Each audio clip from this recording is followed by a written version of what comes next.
Yeah, and that's terrifying with my doctors as well because I am so afraid of confrontation and I have social anxiety. So I will, if there's anything I have to take up with my doctor, and if there's anything I sort of disagree with him on, I will be so scared of bringing that up. And it's not because he's a bad person or he will make me feel bad about it or anything.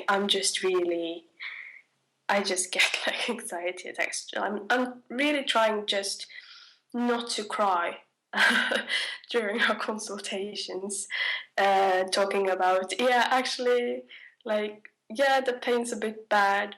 It would be really nice if I had something that made the pain not so bad.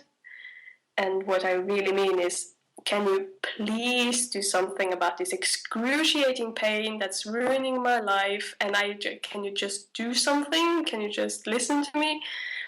And he does listen, but he can't hear that because I'm saying it. Hey there, and welcome to In Sickness and in Health, a podcast about chronic illness, disability, medical traumas, and everyday uncomfortable healthcare experiences.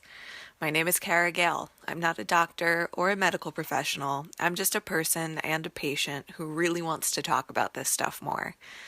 Nothing said on this show should ever be considered medical advice. If you're experiencing a medical issue, please seek qualified medical help.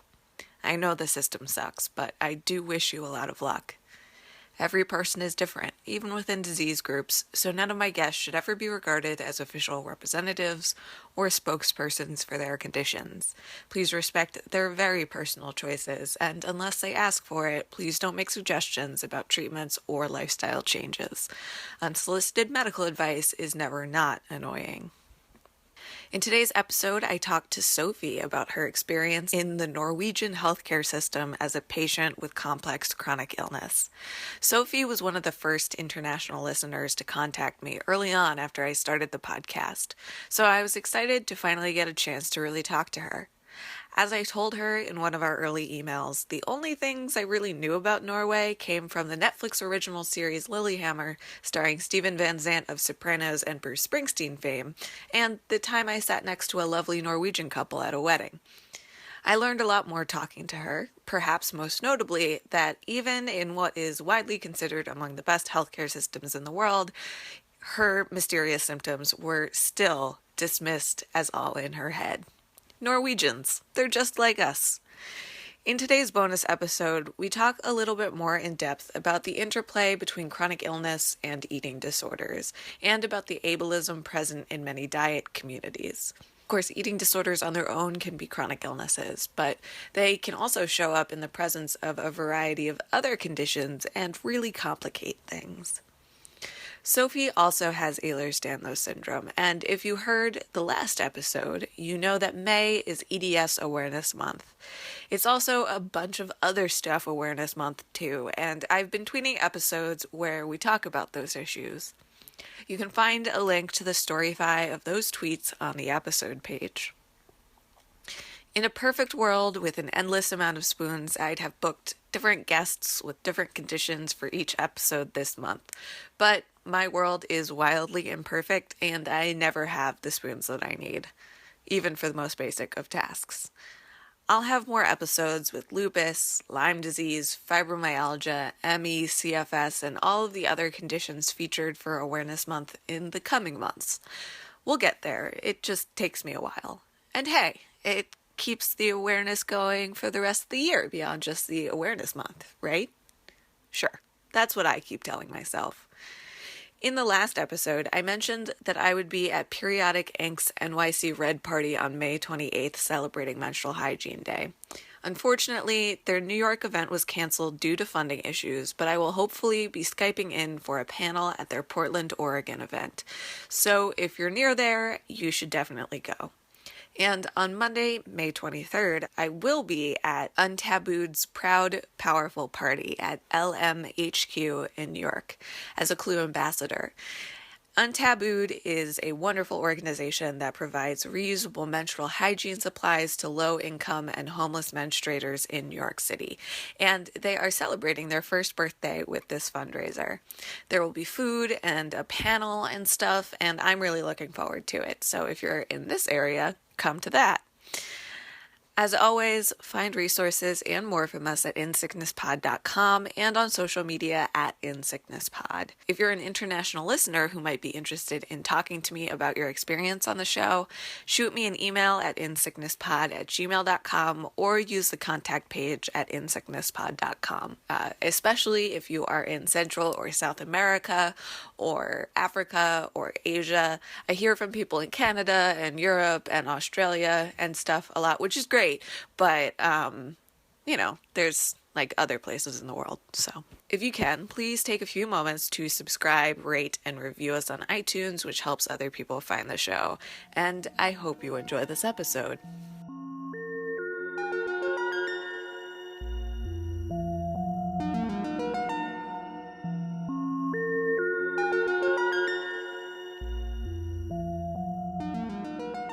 I grew up quite healthy, actually.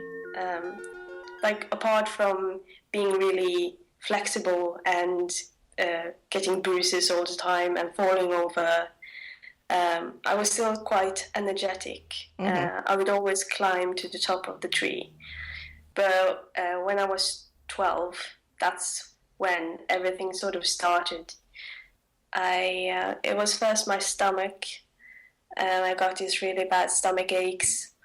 And that became like a whole thing where we tried to figure out what all these stomach pains were, and I started reacting to all these different foods, and everything was sort of, it was really chaotic in that period. A lot of diagnoses that were not correct. So I became really like diagnosis fatigued. Yeah. Oh, that's a great word, or like a great phrase. I never thought of that. I'm gonna have to steal that from you. But yeah, I did. I was really tired of it. I had to use medication. Starting medication when you're in that age is like, I got my period when I was 12, on my 12th birthday actually, and that was around the time when everything else started as well. That's when I started passing out after being in the shower and stuff, and the stomach pains, and but then when we had sort of settled on a diagnosis, which was chronic gastritis, which is just like, it's not really a diagnosis. It's like, yeah, you have gastritis, and you have it a lot. You have it like for an extended period of time, for like several years. So I guess we'll go with it. And I got that diagnosis after I turned 13. No, just before I turned 14 would be correct. And I didn't really go into anything else with doctors until like the end of high school, when I was 18, because I was so tired of it. And I had developed an eating disorder, and I was depressed, and things were really hard. So the next time I did a gastroscopy. Is that a correct term in English? Is it like when they stick a camera down your throat? Yeah. So that would be an endoscopy. An endoscopy, okay. And then they said, well, yeah, you still have the gastritis, and we will also give you the diagnosis of GERD, gastroesophageal reflux disease. And I had a lot of infections all the way down my esophagus and in my stomach and in like the beginning of, what's the next part? I can never remember the name in English. Like the stomach, or?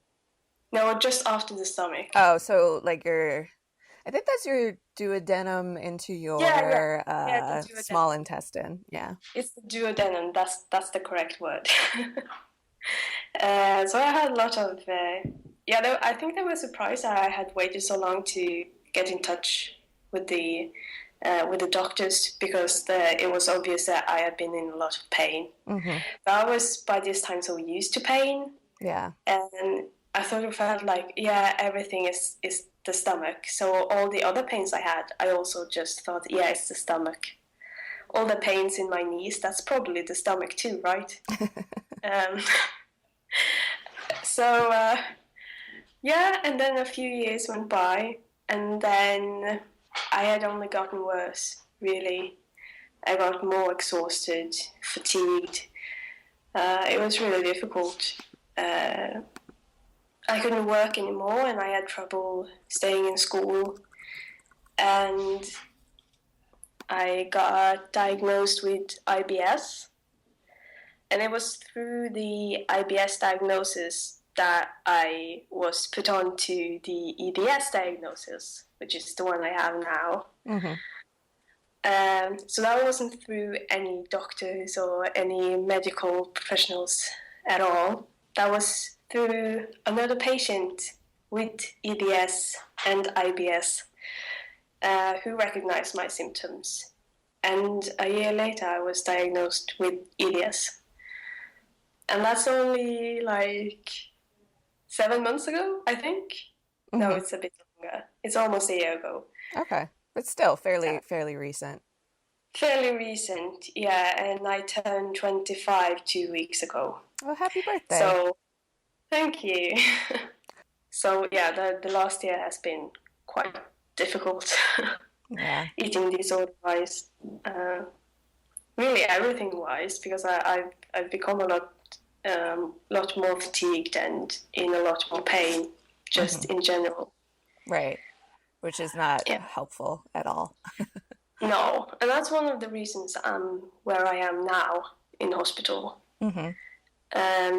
To get help, to learn how to manage the pain and get some advice on what kind of things I can do, both like physical therapy wise and also what kind of objects, like tools I can get to help me in my everyday life. I have ring splints on my right hand to help me write and such, and like do anything, like press buttons. It's really difficult. And I have a wrist brace as well, because my wrists are really poor. But I'm hopefully getting a bit more help with like things like I don't even know how to explain it. Things to sit on, for example, that will make it more comfortable, especially if I'm at school, because university chairs are not made for people with EDS. They're not made for like people with bodies, I don't think. They are horrible. They are. So sitting there for 4 hours is not really. Yeah, it's bad enough for the fatigue, for the pain. It's quite horrible. I am on sick leave now, so I'm not at school currently. Right. So the hospital that you're at, are you there? Like, do they have a program that's specific to EDS, or like what's the setup there?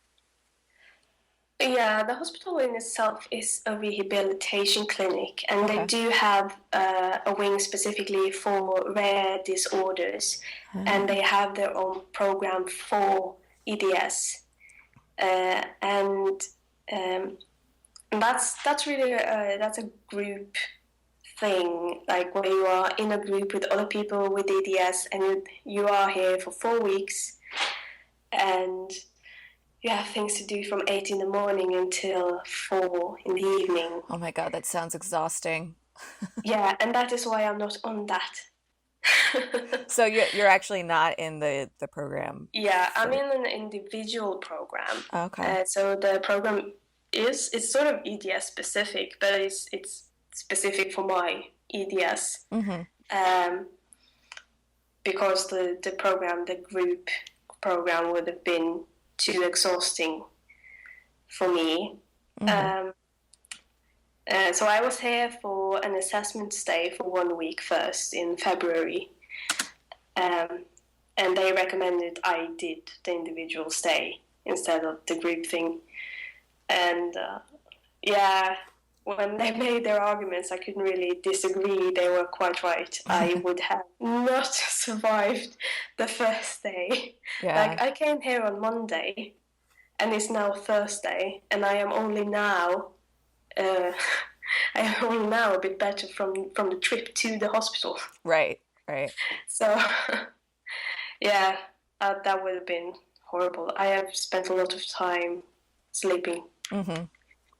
But this is sort of the place in Norway where they do have some knowledge on EDS, like more specialized.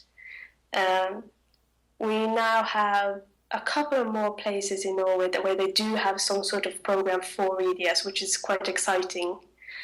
But in Norway, it's a special thing because I have the hypermobility type. And in Norway, that type is not officially recognized as a part of the EDS family. Interesting. Yeah, and that is, it's medically, it is. They treat it as the same thing. Right. But it's simply to make sure that the other EDS patients, that EDS in general, is getting all the benefits of being a rare disease. Gotcha. Being classified as that. So we don't really get all of the benefits that other EDS patients would get, but we get most of them. Yeah. That's very interesting. Yeah. So I'm really looking forward to the results of this symposium in New York. Yeah, me too. It'll be, I mean, Yeah. like whatever it is, I'm just welcome new information. Yeah, just the new information, because I feel like I'm looking up everything I can. Mm-hmm. Yeah, I definitely read everything that currently exists. So, it'll be nice to have some new papers to read. Yeah. So and I wonder how that will affect also the Norwegian, how it's classified in Norway. Right. Yeah, that's interesting that they break off the hypermobility type. Yeah. So, I mean, do they refer to it as EDS or just as like a hypermobility syndrome? They refer to it as EDS hypermobility syndrome. Okay. But like in all the official documents, it's called hypermobility syndrome familiar, like genetic. Right. It's like, yeah, okay, it's a genetic hypermobility syndrome. I think it's EDS. Yeah, I mean, there is still some like disagreement, I guess, about whether joint hypermobility syndrome is the same thing as EDS hypermobility. It's ridiculous. Who knows? Yeah, I've heard some Whatever. different things. Like, yeah, if it's just the joints, then it's just hypermobility syndrome. But if you also have like the GI issues and the skin issues, then it's EDS. Right. It's like, yeah, okay, but I have all of that, so why don't I have EDS? Yeah. So that doesn't make sense. Yeah. It'll be nice to have some more clarity on that. Yeah. So are you at this hospital for 4 weeks also, or is the individual program shorter? The individual program is 4 weeks, but it's split into 2 bulks of 2 weeks each. Okay. So I'll be here for 2 weeks now, and then I go home for 6 to 8 weeks, and then I'll come back for another 2 weeks stay. So we'll see if the things we came up with at this day if it's worked out, if there's something we need to do differently, if there's more things I need, things like that. We'll see how everything's been working out in real life. Yeah. Yeah. How far is this hospital from where you live? Well, I come from northern Norway, but I live in Bergen, which is all the way to the west in Norway. And this hospital is just outside of Oslo on the east side of Norway. So it's not like terribly far, especially not in US standards. But I have to like get to the airport, and then I have to fly for an hour and then I have to get from the airport to Oslo, and then I have to get down to the boat, and then I have to take the boat over to this place. So yeah, it's a So it's a bit of a trek. Yeah. yeah, it is, and it's really this time I got a taxi to drive me between like home and the airport and the airport here and like all the different between the different things. Hmm. So that made it a lot easier. Yeah. Uh, Yeah. so in Norway, they have socialized medicine, which means Yes, that, we do. it's government funded. Do you have to pay for any of this? No, Wow. like none of it. I'm not paying for anything. I get the medication here for free. The stay is completely free. The air, the travel, all of it is covered. Wow. Even the taxes. You have to ask your doctor to get taxes, and if the doctor is like, yeah, I can see that you need it, so we'll give it to you, then you also get that for free. Uh, so yeah, it's pretty nice. Completely unimaginable to me. Uh, Yeah, probably. wow.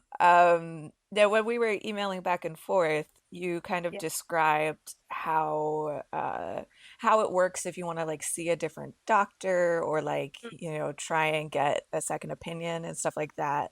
Do you remember what you said? The quote, No, just like in general how it just in works. general. Yeah. Yeah, I can't remember exactly what I said, but yeah, you can change.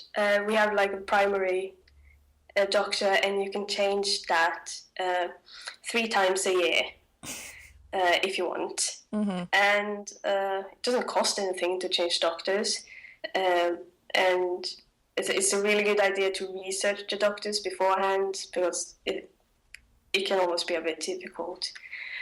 Uh, yeah, what else did I say? No, you do it online. It's quite easy, really. Wow. It's even on the Yeah, internet? That's amazing. yeah, it's on the interwebs. So how does it work if you need to like see a specialist, like if you had to go to a rheumatologist or a cardiologist or something like that? Yeah, usually you get referred from your primary doctor to any specialist, uh, but sort of um, many people can. You don't really have to see your primary doctor for it. Other doctors can also refer you, and my physical therapist can also refer me to a specialist. Uh, I think in some cases you can just see them yourself, like go to the hospital and ask like I need to see a neurologist, and then they tell you what to do. But the most common route is through your primary doctor, Hmm. and it's quite easy as long as they remember to actually send out the referral. Right, which is a problem everywhere. Yeah. When they refer you, do they refer you to a specific person or do they just write a referral and say like this person needs to see cardiology and like let you pick? That depends what it is. For example, when I went to when I got referred to uh, my ortho to get my braces, uh, I just got a referral, and I could go wherever. Hmm. I could choose between places, and that was quite easy. But for things like rheumatology and neurologist, um, there are it's not like when you have someone private like you could choose the different companies. It's Hmm. like, yeah, we have these are the rheumatologists we have in this city, and we will refer you there, but you can also choose to go to a rheumatologist in another city if you are not happy with your choice here, because I can choose to. I live in Bergen, but I can choose to get a doctor in Tromsø, which is in the far north of Norway, if I want to, and I will probably get to travel for free. Wow. Yeah, that has actually happened. Um, Yeah. so I'm curious about like, is there a variation in like the quality of doctor? Like, because here in the US, a lot of the more skilled and specialized specialists tend to be in the major cities, which are, mostly on the coasts. So if you live in a rural area, there's not a lot of doctors, and the doctors that there are like aren't necessarily the best. I mean, I live 30 minutes north of New York City, and the doctors in my county are kind of like generally regarded as like backwoods yokels, compared to like what you can see if you just, travel to New York City. So I'm curious, like, are the doctors that are in the far north of Norway, are they like not as good as the ones that might be in Oslo or Bergen or something like that? Both yes and no. Hmm. It's quite individual for the doctors. When the doctors are training, they are stationed uh, randomly, Hmm. usually. So uh, some people who probably wouldn't have chosen to go up north would be sent up north, and they would probably find out, yeah, actually, I kind of like it here, Hmm. so I'll stay, and we'll have another good doctor. Uh, but of course, stuff like specialists in any field, those are pertain to the biggest cities. Hmm. But there are bigger cities in the north, and they have specialists there as well. And we have an EDS, like a pain clinic with an EDS program in northern Norway, not very far from where I grew up, actually. Oh, wow. Um, but yeah, it's very individual. Hmm. Definitely. But in small places, it can be difficult with the primary doctors. Uh, my my family, like especially my mother and my grandmother, they have been to a doctor at home who is just horrible. Like I just don't understand how this person got through medical school. It's just fantastical. Why are they so bad? They talk over them. My grandmother, I think she was told that her colitis was all in her head, despite having had the diagnosis for 20 years. Like stuff like that, just totally refusing to give people medications. Mm, Yeah, there was a lot of problems, and also just the way that she's talking to them, yeah. uh, which is, yeah, it was just horrendous. Luckily, we do have sort of a system where, well, of course, you can tell the people, the bosses at the difficult clinics that like this person is really shitty. This person should not be here. Hmm. But you can also go online where we have all the everyone can rate the primary doctors and write a really bad review of the doctor, which also helps when other people are looking for primary doctors. Hmm. Um, Uh, yeah, but it's really individual. Like there are great doctors there as well. right. When you, with your online system, like, can you see what other people have written about the doctors? Like, is there like a Yelp component? Yeah, there is a Yelp component. Wow. It's not the page where you choose your primary doctor. It's another page where you can. It's like Yelp. It's basically Yelp for for doctors, and they have the same thing for dentists. Oh, wow. Uh, yeah, I mean, and we it's really have we have sites that are like that for doctors, but they're like their own thing, you know. yeah. This is its own thing. It's not part Oh, okay. of the official. That wouldn't be really nice, Yeah, but. right? But we have a lot of web-based things where uh, I think actually we can leave a review of our doctor on the web page if we don't like our doctor to Hmm. explain what's wrong. Um, yeah, I think we can, but I don't think that's sort of a Yelp Right. style Probably thing. goes like to their to So, Yeah, yeah. yeah, Um, so in a lot of countries with universal health care, I know this is a big problem in Canada and several other places.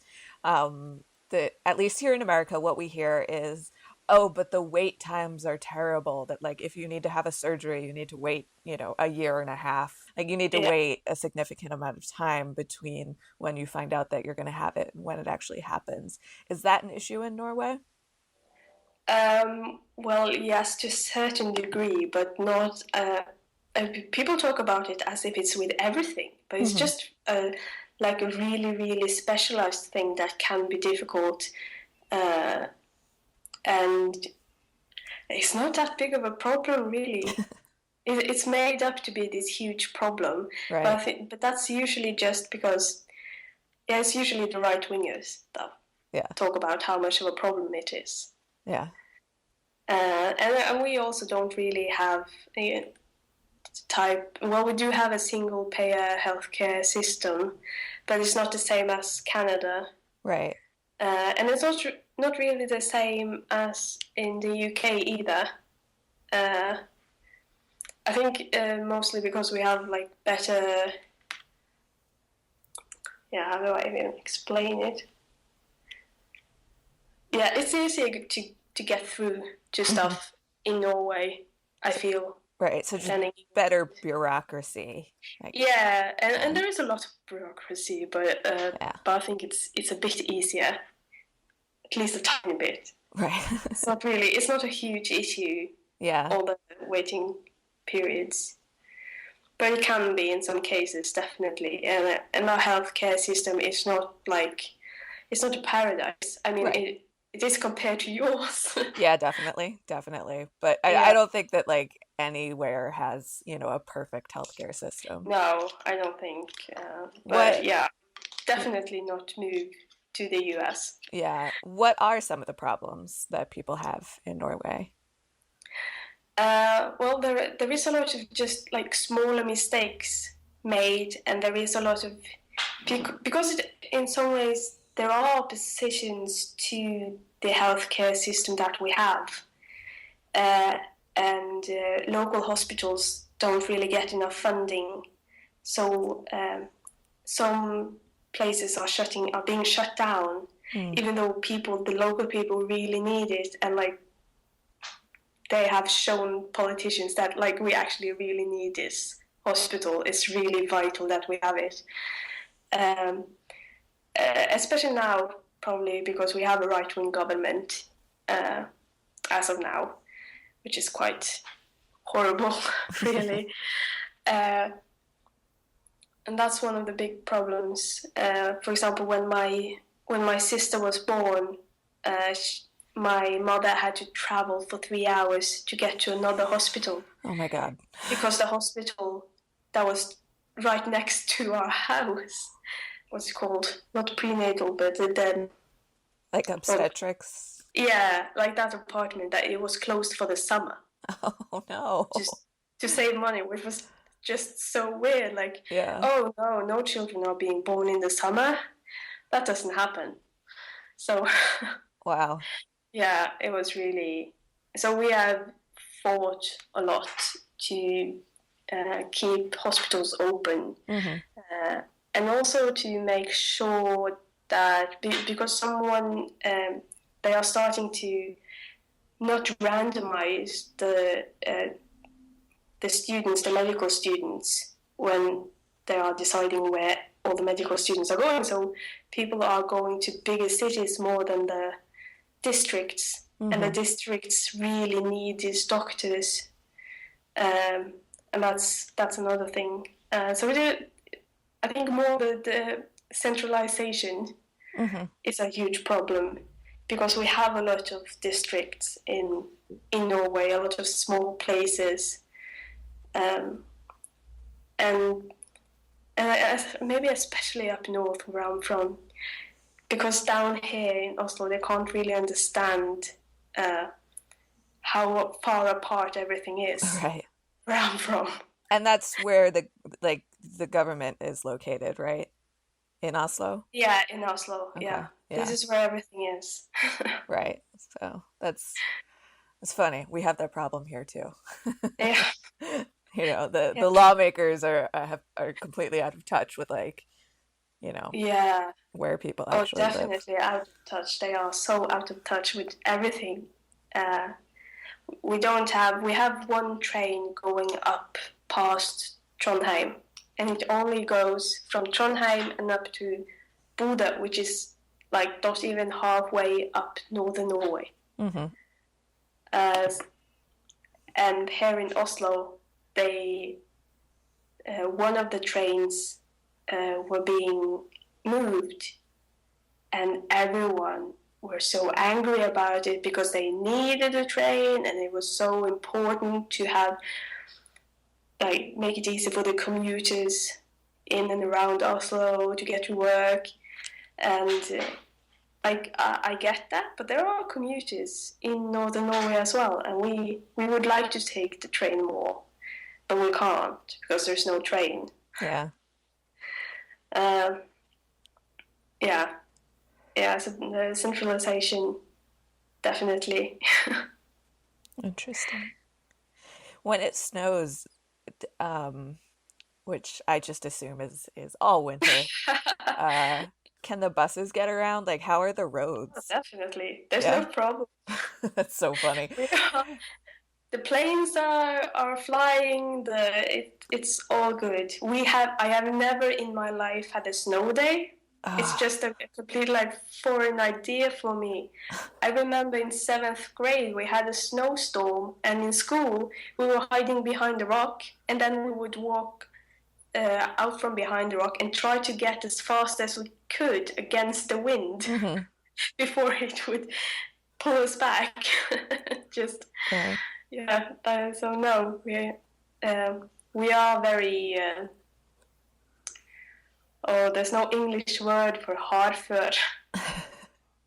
It means that you're tough in any weather. Ah, It's yeah. so tough, No, like we are definitely not tough in any weather. There are places that, I mean, the majority, I don't know if the majority of the country, but like even here, if we get more than 4 inches of snow, everyone freaks out and everything shuts down. And I mean, if you go even just a little bit further south, like in Philadelphia or in DC, like if they get like an inch or two, everything is fucked. And like, um, like the plows can't get to where they need to go, and people are like wow. trapped in their houses for several days. And you know, I mean, in California, like in Southern California, if it rains, people freak out. So we're not good at weather. Yeah, we are really good at weather. I do get a lot of. We don't have snow all the time, and we often have very nice summers. That's what I hear. I hear the summers are lovely. I Yeah, could maybe handle it in the summer, but definitely not in the winter. the midnight sun. It's gorgeous. Yeah. Yeah, and we also have the northern lights in winter, which is really nice. Mm. Almost makes up for the extra pain from going to the cold. Yeah, does the cold really affect you? Yeah, it does. Yeah. And I didn't really realize how much it affected me until after I had been living in the south of Norway and then Mm. went home for a Christmas vacation. And it was just like someone had thrown a rock at me, like Yeah. a giant. Oh, it was horrible. So Yeah. I was lying on a carpet, propped up by tons of pillows, trying trying not to scream. Uh, yeah. Yeah, the last few years I've found that like every time it snows, which it happened, I mean, actually this year, thankfully, we didn't get a lot of snow. I think last year and the year before we did, but now every time we have a snowstorm, it feels like somebody's breaking my legs, which Oh is really yeah, terrible. And I just have to like sit here and like try not to cry while it feels like my legs are breaking, which is awful. yeah. I definitely know that feeling. Yeah. It that that's how it feels like. It's yeah, but I also react to the heat. Hmm. So Yes. I'm fucked wherever I am really. Yeah. Uh, It's fun. So it's either Norway or Brazil, and both things are like bad for me. Right. Yeah, both are pretty extreme in the temperature department. Yeah, yeah, Yeah. I mean, we've had rain. It like got much warmer and then it's like cooled down a bit and then just kind of been raining on and off all week and I felt awful. So, yeah, uh, yeah. Bergen is known for its rain, mm, and I do feel like I often tell people, sorry, everything's slower when it rains, yeah. and it's true because like I walk slower, Yeah. I do everything slower, brush my teeth slower. I feel like I'm walking through mud, Yeah. but like mud that is also hurting me. Yeah. I feel that for sure. Um, I talked briefly about my journey, or I hope it was briefly. I don't yeah, it think it was. was. No, it was. I've had people talk like for an hour and a half just about like their health history. So yours was actually quite brief. Yeah, well, I like when people talk about their histories. I like listening to it, but I Yeah. always think like if I start, I will go on forever, and it will be so boring Yeah. I mean because it's for not that interesting. yeah, for me I have so many different like places where things kind of like spin off into a tangent that I'm like, Yeah, oh, and then there was the time that I had Lyme disease and that was a whole other thing. And then there yeah. was the time that I I had was this and that was trying a to whole do other it thing. really like one at a time, just Yeah, like thinking, okay, that's the main diagnosis. Okay, that's the main diagnosis. right. That's the diagnosis. Yeah, but I do have a lot of. I have a really good medical team in my city. So I have ortho and physio and doctor, and I also have a therapist, and I'm in group therapy. Um, I'm really lucky with that, so they can take care of my chaotic self. Hmm. Uh, Yeah, that's awesome. That's really yeah, good. The yeah. group therapy that you're in, is that specific to anything or is it just like a general therapeutic group? It's a general therapeutic group, which can sometimes be a challenge because I'm the only one there with uh, any sort of like physical illness. Yeah, that can be Uh, a bummer. yeah, yeah, it's a bit weird because you're there to like you rely on each other's joint experiences, sort of. Right. Like this is my experience with anxiety, and everyone is like, "Oh my god, that's my experience too."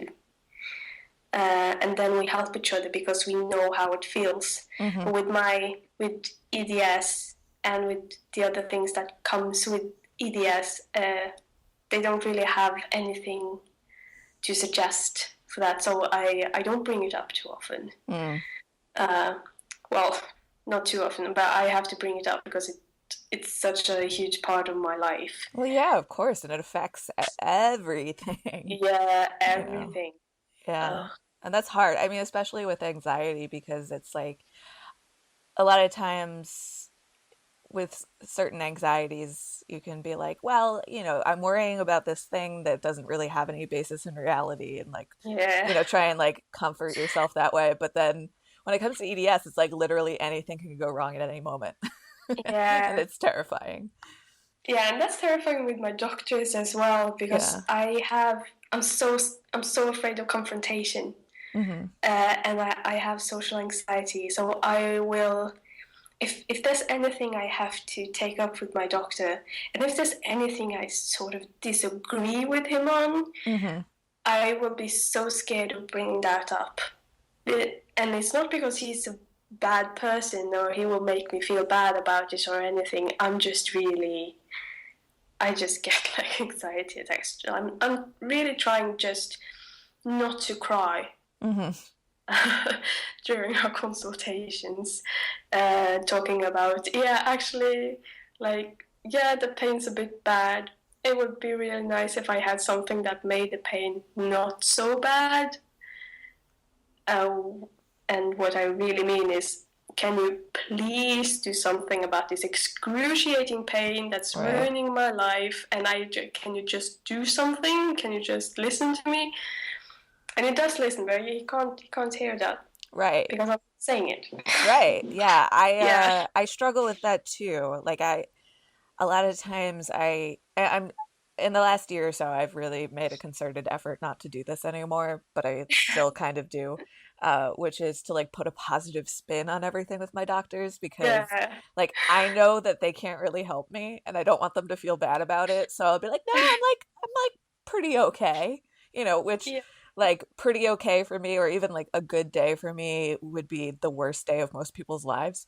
So Yeah. it's I wind up not being as clear as I should be and then getting upset when they don't understand because I wasn't clear enough in the first place.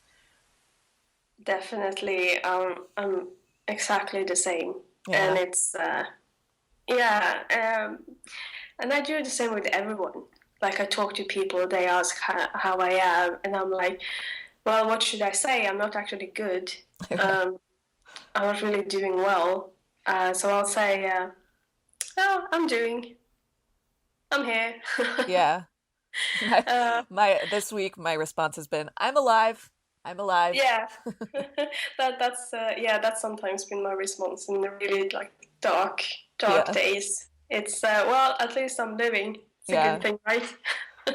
Yeah, that's always something that I struggle with cuz like not actually I would say the majority of people like if you were to be honest with them like wouldn't be able to respond Yeah, in a way that wouldn't be hurtful, and not that they're like trying to be hurtful on purpose, but just they don't have the tools or the understanding to like be able to like bear witness to that, like because so I went to this really amazing workshop a few weeks ago called Tea and Empathy, where we just drank tea and like worked on our empathy skills, which was wonderful. Um, sounds nice. yeah, it was absolutely delightful.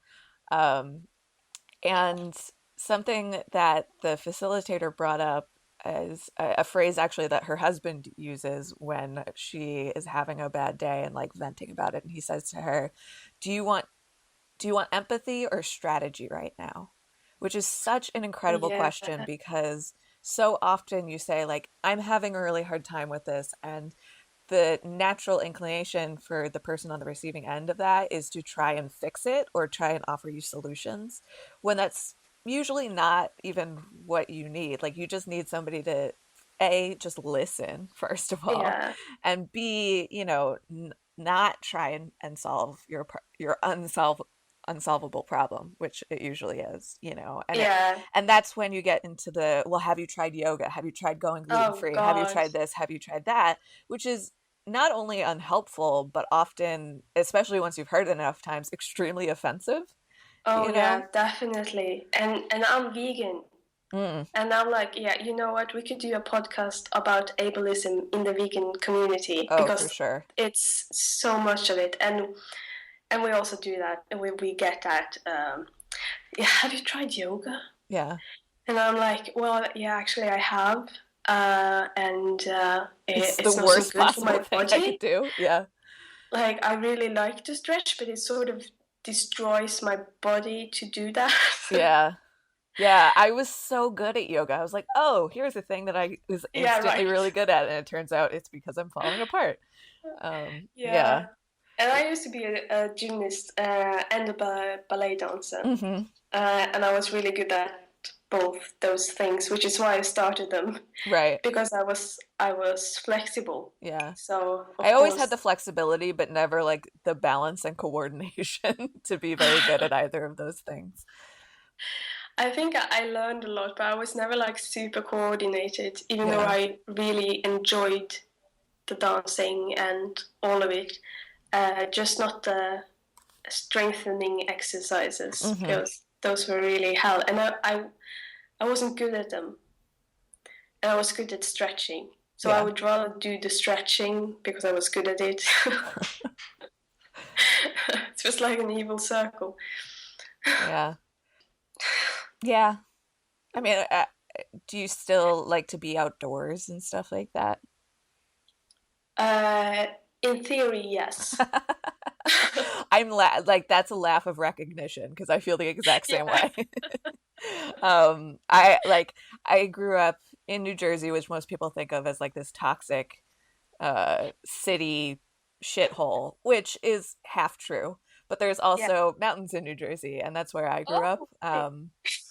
And so I love the outdoors. You know, I was a very outdoorsy kid, and I Yeah. still, in theory, love the outdoors. But then, like, once I'm there and I'm hot and there's bugs and I need sunscreen and like all of these things, I'm like, Yeah. ugh. Yeah, I burn up. I burn up, and I don't really deal well with the heat, and my whole body hurts. It hurts walking, so I Yeah. can't really go hiking much. Uh, but I try to be outside Hmm. every day. I really try because if I'm just cooped up inside, I get really depressed. Yeah. I can't really deal with it. I'm so used to being outside. Hmm. Uh, Uh, and when I wasn't outside, I was inside reading, uh, which my mother says is the reason why I burn up in a minute when I'm outside. I don't believe her.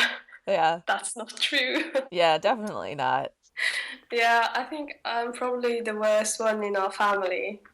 Who like we are all very like light skinned, blue green eyes. Uh, but I have one brother. It's so weird because the rest of us are more blonde, Hmm. and he has brown hair, and he does not get sunburned. He just get this lovely tan, Ugh, I'm so jealous and of those people. I'm so jealous. And what does he need it for? He just sits inside on the computer all the time anyway. Yeah. I have like dark hair and dark eyes, but like totally fucked in the skin department. And like just even because they say that like people with light eyes are more photosensitive than people with dark Yeah, eyes. Like I even on cloudy days I have to wear sunglasses outside because I'm so sensitive to the light. yeah. I wear sunglasses all the time, really. Yeah, and I get like this. I get raging headaches. Hmm. Uh, Probably migraines. I just haven't really thought that that it could be migraines. Yeah. I mean, I always have headaches. I always feel like my head's going to explode, and I'm really nauseous, and I react a lot to the light and stuff. Sounds like a That's migraine. just yeah. Yeah, the migraines were for me like the first thing or one of the first things that showed up. So that's always been a Oh, big like presence in my life and like the biggest, I mean, aside from the fatigue, which has gotten much worse as I've aged, the headaches are like the biggest disabling symptom that I have, and have always, you know, like it's weird. I never don't have a headache, but when I was yeah. getting Botox treatments, like it turned the volume down on them so significantly that I was like, holy shit, is this what it's like to not have a migraine constantly, every day, all of the time? This is amazing. But then I had to stop getting them actually because my insurance changed. Oh no. Yeah, so now I'm back to full blown migraines every day, but Oh whatever. Yeah, it sucks, but I'm so used to it that it's, I don't know, yeah. like not that It's big of really a deal. sad. Yeah. It's really sad to be used to it. Yeah. I remember I was told that when I was like 19, um, and I went to this boarding school for a year. It's like a special Scandinavian thing. I won't even explain it. Uh, and one of my friends there, because I used to say if anything hurt, if like I had really bad mornings, especially Hmm. while I was there. So I would like shut myself in my room because I didn't want anyone to see me because I was in pain, and I didn't want to bother anyone either. And a friend of mine asked what was wrong, and I was like, yeah, it's just I'm just in a lot of pain. It's okay. I'm pretty used to it. She was like, oh my God, that's so sad. That is so sad. You shouldn't be used to it. You shouldn't have to be used to that level of pain. Uh, so yeah, that's sort of stuck with me. Yeah. But it's true. You shouldn't be used to it. But Yeah, that's true. But for way too many of us, it's just like a fact of daily life. yeah, And it's not particularly helpful for somebody to say, that's sad. It's like, yeah, yeah. I know. I'm the one who has to deal with it. I'm sorry it bums you out, you know? I think she was really shocked. I Yeah. think that was it because she hadn't really realized how bad it was. Mm-hmm. Um, but yeah, that's how it is. It's always really bad for other people Yeah.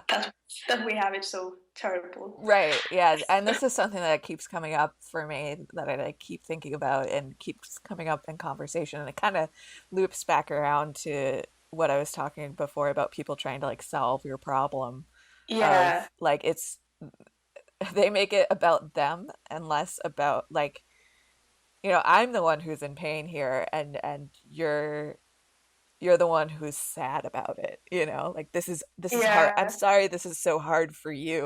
Like I'm the one who has to live with this, and it's something that I keep kind of bumping up against in a lot of different areas, like yeah, definitely. I'm quite lucky that my fiance he's a fixer. He really wants to fix everything. yeah. And he studies, well, he's done now with his master's degree in biology. So he's sort of a very scientific Hmm. person. He wants to collect all the facts and then make a decision and then sort of execute. uh, so I think it's really difficult for him that he can't Yeah. fix me. But we sort of made, well, he's more calm about it now. He knows that he can't fix me. Uh, so instead, we have like his version of fixing me because I will ask him, "Can you fix me? Can you just come here and fix me?" And he will just come and hold his hands around, pull his hands around Oh. me, and just hold me tight. Um, and that's really that's what he can do, and that's for me that's really great Yeah. that he does that because that's really what I need when I ask him. Right. There's nothing else. I will sometimes say, could you just chop off my body and my head and just Yeah, that is a frequent reply for me. When my partner asks if I need anything, I'm like, "Oh, I don't know, just a guillotine would be great, but, yeah. Yeah, I often get is there any so where does it hurt? Yeah. Oh, Like, that's an well, interesting question. everywhere. It Yeah. hurts everywhere. How much time do you have? Yeah, where should I start listing? From top or from bottom? Yeah. Well, I usually just say that everything hurts, and then I specify like the worst two places Hmm. are my right hip and my right shoulder. And then I remember, well, actually my whole right arm is really bad. And actually my knees are pretty bad as well. Yeah. It just And snowballs then from there. goes on and on and on. Yeah. Yeah. Well, that seems like a good enough place to end. So, thank you so much for talking to me. This was fun. Yeah, it was fun. Thanks for listening to In Sickness and in Health. Find resources and more from us at insicknesspod.com and on social media at insicknesspod. And don't forget to be excellent to yourselves and each other.